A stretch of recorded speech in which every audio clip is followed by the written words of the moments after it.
One, right? Oh, yeah. You're my only hope. We see Luke rescuing Leia. Then we see him fighting the TIE fighters. We see them blowing up the Death Star. And at the end, they all get their big reward, right? Are you rolling? Yeah. Looks like you are. Okay, great. So we got to keep all these things in mind as we talk about this chapter, which is both narrative and genre, and then a little bit about types and animation. Okay, we talked about some of this, right? The film's story, the type of movie that it is, the system around which the story is structured. Do we understand how that works? What's the system around which Star Wars is structured? You've all seen Episode 4, A New Hope, right? Whose eyes do we see it from? Whose perspective?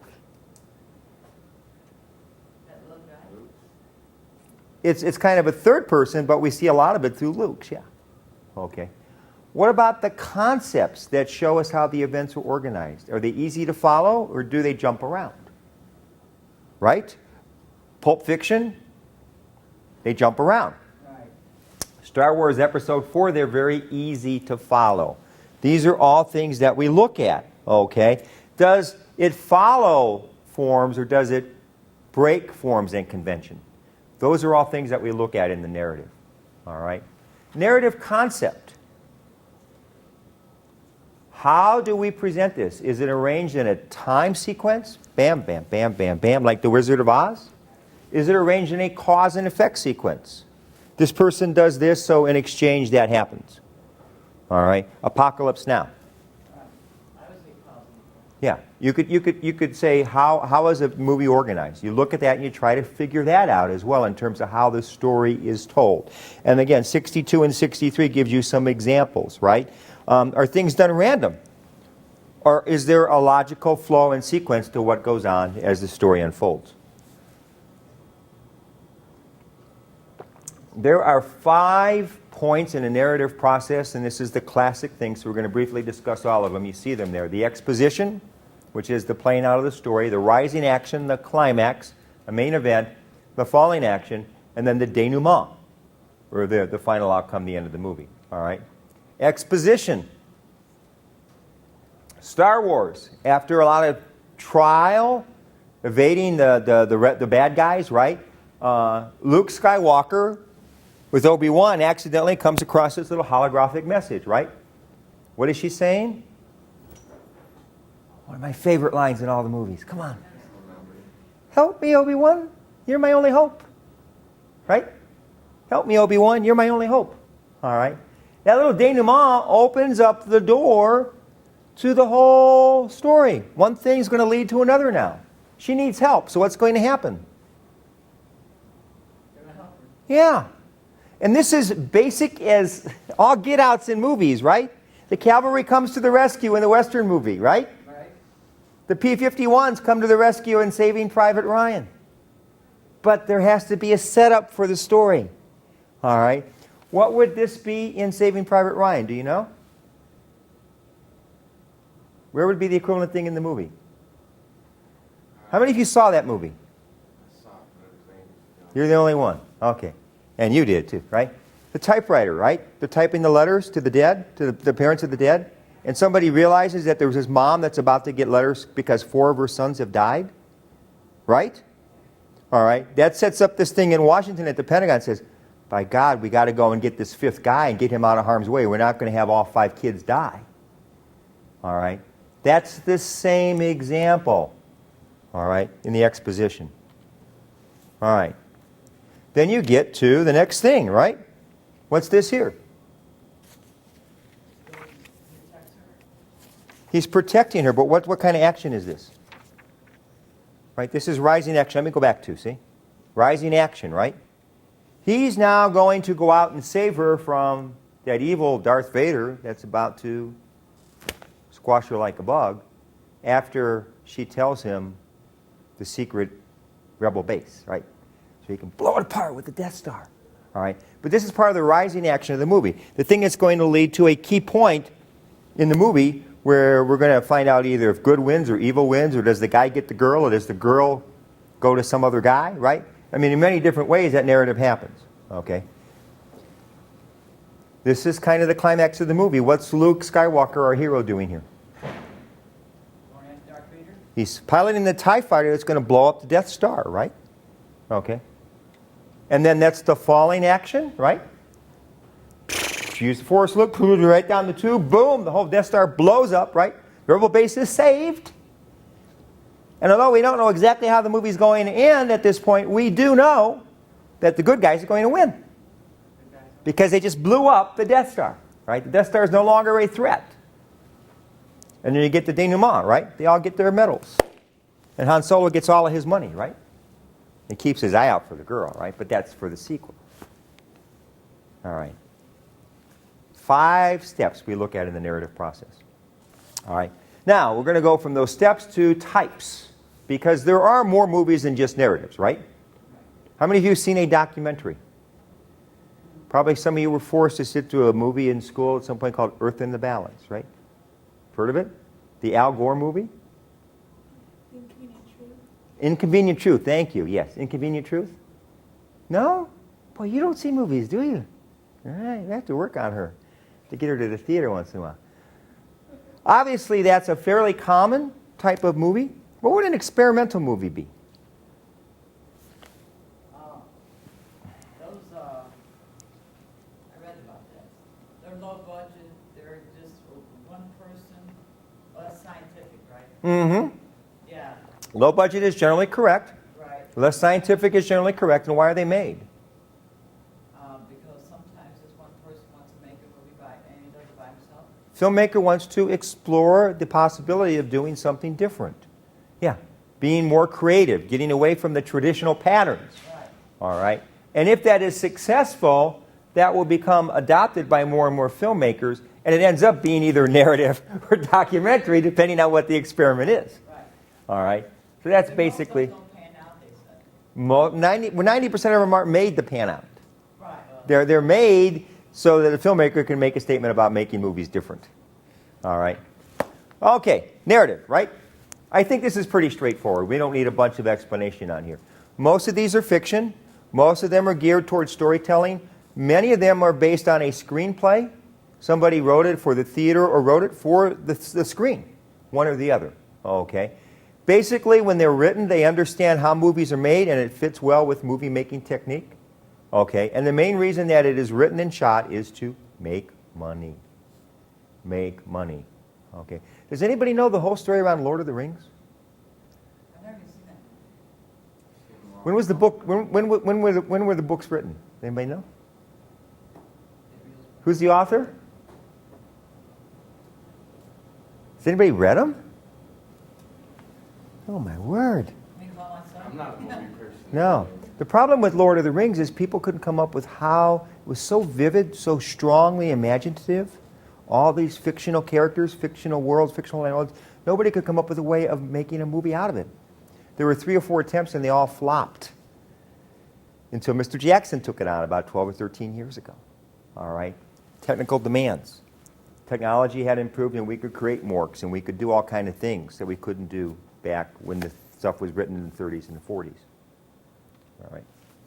Now, when we talk about documentaries, this is a little veer off. I'm not going to spend a lot of time here. We'll cover this later on.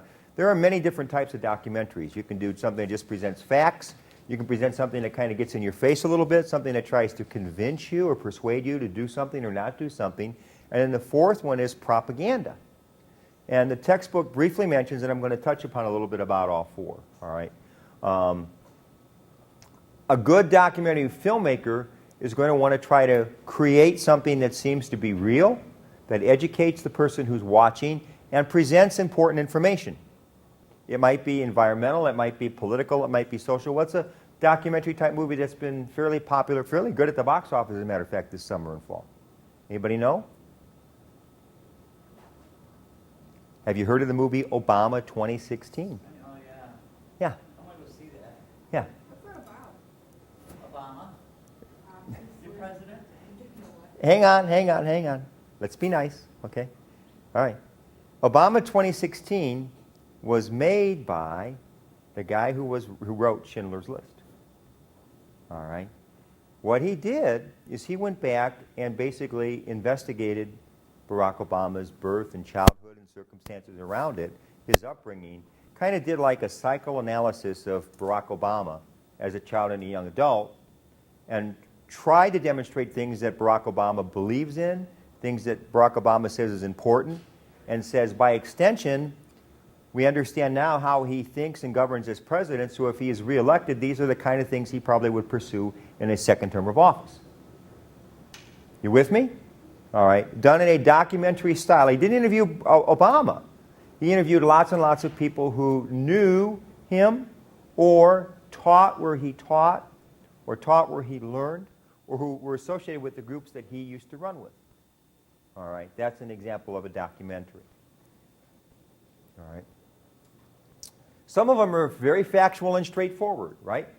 They're just trying to not blow us away with facts and figures, but entertain us a bit, instruct us a little bit, and not create a lot of outside stuff in it, but kind of make you feel good, right? One of the most famous ones narrated by Morgan Freeman, March of the Penguins. 2005, it talks about the Antarctic emperor penguins and what they do, how they live, how they court, how they have babies, how they navigate the world. Very, very popular movie, documentary style. Second type is persuasive.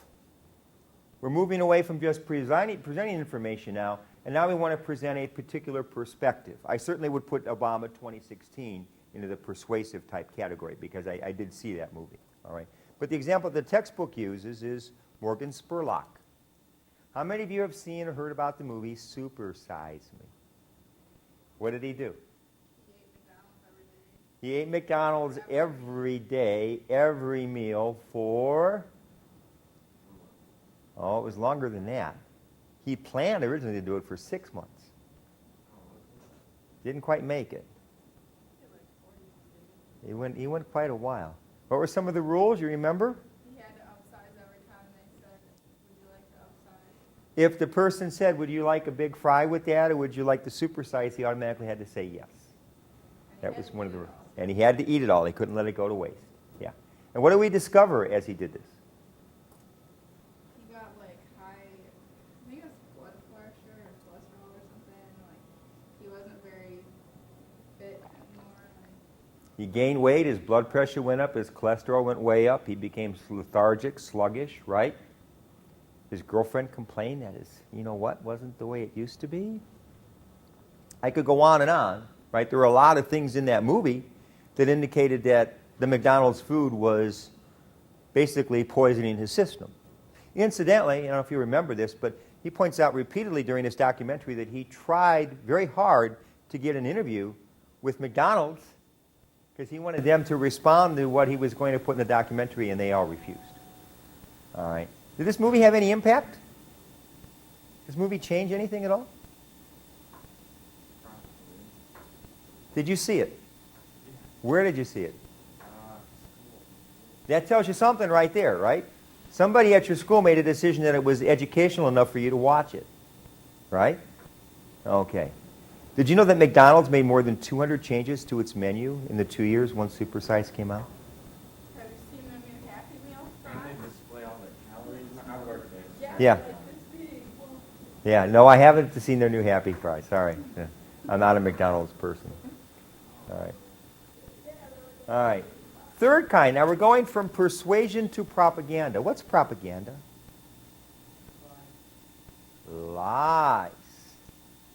Lies. You're right on, pretty much. Deceptive or distorted type of information.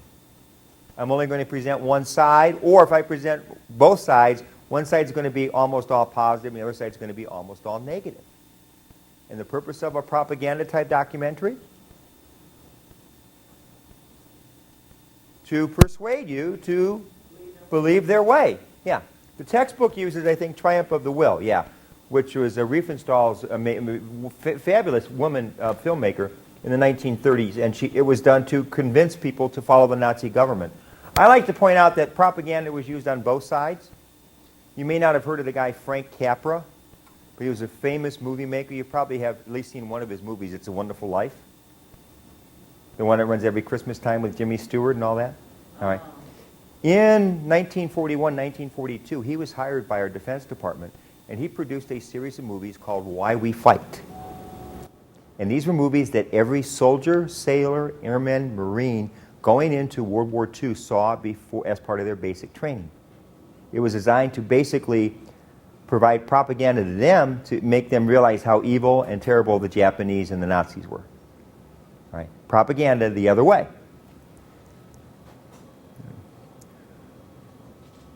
We also have this direct cinema, which has become a more popular thing, where the viewer becomes a witness to what's going on.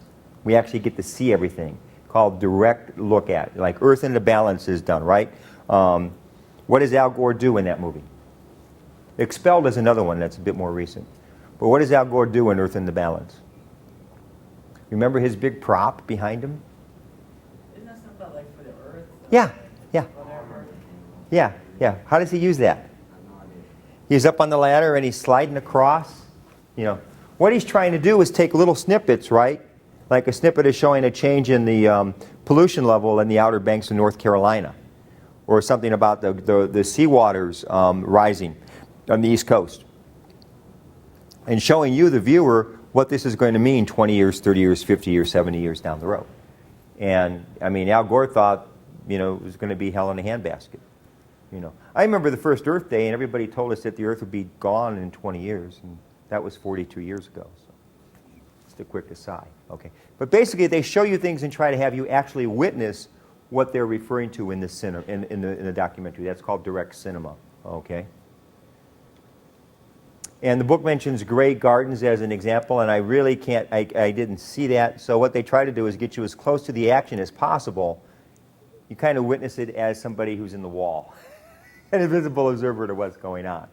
And then you kind of react to that. All right. More and more documentaries are being made that way as well. It's a pretty good way. All right. Experimental. Here we go. Not bad, Ramona. All right.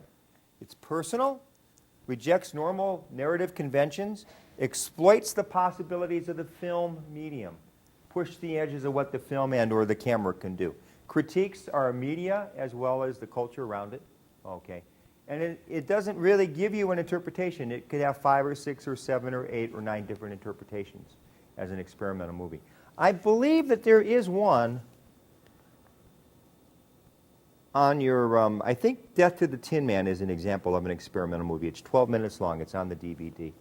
So you have a chance to take a look at that. All right. And the textbook gives a couple of examples. I'm really not going to spend a lot of time on that. That's really more for people that are highly interested in making movies, and I don't think any 4 of you are in that category. So, all right. However, I do want to point out to you that what people with experimental movies will do a lot is they won't actually create a lot of their own footage. They'll borrow it. They'll use things that other people have done, and kind of like mashups, mashup music, mashup videos. They'll incorporate that and create a different meaning or a different feeling to that movie. You see this, sadly, right, in political ads? Where one side takes something that somebody said and they'll put it in like a different color or different lighting and distort the sound a little bit and put it in their commercial as a negative attack on the other person. We'll take that and make a 30 or 50 or 60-minute movie out of it. And that's kind of one of the experimental techniques. All right. The textbook does mention the movie Removed. It was kind of interesting because he's trying to talk about the objectification of women, and he does it by using footage from a pornographic movie. He removed the person. There's an outline of her there, all right? But he's trying to make a statement about how the culture is objectifying women and not treating them as people, but treating them as sex objects. So, haven't seen it, just telling you what's in the textbook about it. All right. I want to talk about underground cinema a little bit as well, just briefly, because the textbook touches upon it. You know what page you're on with this in your book? Because in mine it's a little bit different because they jump around. I'm at about 82, so you're probably, I'm guessing, at about 75 or 76 in yours. All right. But they talk about, I don't know if you got the pictures where it's under rearranged footage, manipulated footage, things like that. So that's kind of where we are. All right. 75, yeah. Okay. But these are examples of, they call them subgenres, because you don't see these at the theater generally. Okay, these are just filmmakers kind of experimenting with things. They can do it in a formal, satirical, self-reflexive, or a sexual thing that only deals with that one topic. All right, they're usually not long. They're usually not popular. They're the kind of things that will be shown in the basements of colleges. They'll be shown because Alan Gunnison was involved in it, so he wrote it. So a bunch of people get together and watch it, and they'll talk about it and chat about it. And those who like that little underground type stuff would think it's just the greatest thing. But you're never going to, it's not going to get popularly reviewed. Not going to get a screening in a major theater. It's not a theatrical release type of a thing. It's just done for people who like this. Let me give you an example, because I notice that sexual is up here. There has been for decades a school of thought that Captain Kirk and Mr. Spock from Star Trek were homosexuals. They were gay lovers. And people have written books and little novellas and done movies about this. All right, so that would be kind of like an underground cinema, subgenre, Star Trek, homosexual sex. All right. Okay, let's go back to popular. I'd rather just spend the rest of the time there. All right. I think we understand this. If you got any questions about it, let me know. All right. When we talk about theatrical releases that are being done by the major studios, and remember, we'll talk about this later on, the major studios don't make the movies anymore. And they don't own the theaters anymore. What they control are the channels of distribution, when and how that movie comes out. And they control it for the purpose of maximizing the amount of money that it's going to make, first at the box office, and then in home release and cable release and Netflix and so on and so forth after that. Okay? So it's commercial to make money. It's universal, that they're trying to appeal to as big of an audience as they can to spend those Benjamins, and it's narrative. It's going to tell a story of some kind, right? All right. And then I think we can understand the rest of this because it kind of falls under the whole concept of narrative, right? It's not going to tell you in the first 5 minutes how the story unfolds. They want to keep you glued to the seat, all right? They're going to reinforce things you expect to see in a movie. If there is a good-looking girl at the beginning and there's a guy that's kind of interested in her and we see this in the first 5 minutes, either he's going to get her or she's going to get him, or they're not, right? One or the other, but it might take us an hour and a half to get to figuring it out. Oh, is it like that one thing that they have a book how they get together, it's like for 5 days, they get together, and then by the third day they're squabbling, and by the fifth day they're moving out from each other? Could be, could be. Could be on again, off again, off again, right? Okay. The textbook mentions hybrids. We're going to take a couple of combinations together, a narrative and a documentary. Some people might argue that Obama 2016 is a hybrid movie because there is a narrative in it. There is a definitive story that you see. You're tracing the birth and the childhood and the development of Barack Obama as a person, all right, along with the documentary aspect of it. Oliver Stone is probably the person who gets the most credit for like a hybrid type movie. Can you think of some examples of movies that he's made?